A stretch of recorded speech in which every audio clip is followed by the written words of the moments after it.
தமிழ்நாடு அரசு ஒவ்வொரு மாவட்டத்திலையும் சூரிய சக்தி அடிப்படையில இலவச மின்சாரம் வழங்க வழிவகை செய்யவிருக்கு. சூரிய சக்தி மின்சாரம்னா என்ன, தமிழகத்துல மொத்தம் எத்தனை மாவட்டங்கள்ல இது செயல்படுத்தப்பட இருக்கு, இதன் பயன்கள் என்னன்னு விரிவா பார்க்கலாம். மத்திய அரசோட பிரதமர் சூரிய உதய் இலவச மின்சார திட்டத்தின் கீழ தமிழகத்துல சென்னையை தவிர்த்து 37 மாவட்டங்களிலும் தலா ஒரு மாதிரி சூரிய சக்தி கிராமத்தை உருவாக்க தமிழ்நாடு பசுமை ஆற்றல் கழகமான TNGECL முடிவு செஞ்சிருக்கு.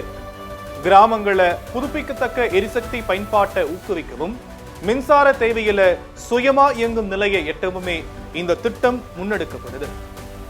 இந்த மாதிரி கிராமங்கள் எதிர்காலத்துல மாநிலம் முழுவதும் செயல்படுத்தப்பட உள்ள பெரிய அளவிலான சூரிய சக்தி திட்டங்களுக்கு ஒரு பெஞ்ச்மார்க், அதாவது முன்னோடியா அமையுமா?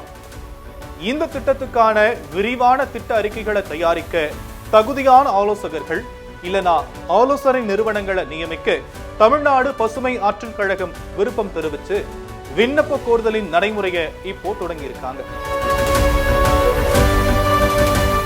தொழில்நுட்ப வடிவமைப்பு, திட்ட மதிப்பீடு, நிதி நிலைத்தன்மை மற்றும் சுற்றுச்சூழல் தாக்கம் ஆகியவற்றை உள்ளடக்கிய விரிவான அறிக்கையும் தயாரிக்கப்படுது. இந்த மாதிரி கிராமங்கள் வெறும் சூரிய ஒளி தகடுகளோடு மட்டுமல்லாம பல தொழில்நுட்பங்களை ஒருங்கிணைக்க திட்டமிடப்பட்டிருக்கு. குறிப்பா சூரிய சக்தி தெருவிளக்குகள், மேற்கூரை மின் உற்பத்தி அமைப்புகள், நீரேற்று மின் சேமிப்பு நிலையங்களுக்கும் திட்டமிடப்பட்டிருக்கு. பிரதமரோட சூரிய சக்தி திட்டத்தின் கீழ ஒவ்வொரு மாவட்டத்திலையும் சூரிய சக்தியை முழுசா பயன்படுத்தும் தன்னிறைவு பெற்ற கிராமங்களை உருவாக்கும் திட்டம் தான் இந்த மாதிரி சூரிய சக்தி கிராமங்கள் திட்டம்.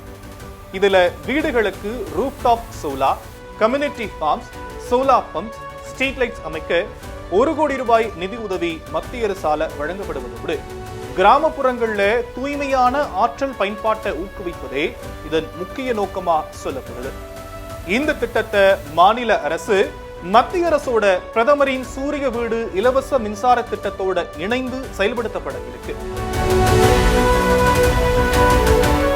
மாதிரி கிராமங்களின் எடுத்துக்காட்டா சத்தீஸ்கர்ல இருக்கக்கூடிய துத்மராஸ் கிராமம் ஐநா உலக சுற்றுலா அமைப்பால அங்கீகரிக்கப்பட்ட ஒரு மாதிரி சோலார் கிராமமா பார்க்கப்படும். அதே வேளையில இமாச்சல பிரதேசத்துல ராஜாகாஸ் கிராமமும் ஒரு மாதிரி சூரிய சக்தி கிராமமா உருவெடுத்திருப்பது இங்க நோட் செய்ய வேண்டிய ஒரு விஷயமா இருக்கு.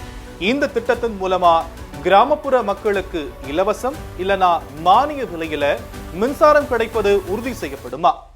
இது காலநிலை மாற்றத்தை குறைப்பதோடு மின் உற்பத்தி நிலையங்களை சார்ந்திருக்கும் நிலையையும் கணிசமா குறைக்கும்னு சொல்லப்படுது.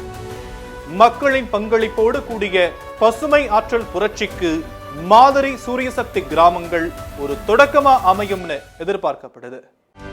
செய்திகளை உடனுக்குடனும் துல்லியமாகவும் தெரிந்து கொள்ள சப்ஸ்கிரைப் பண்ணுங்க.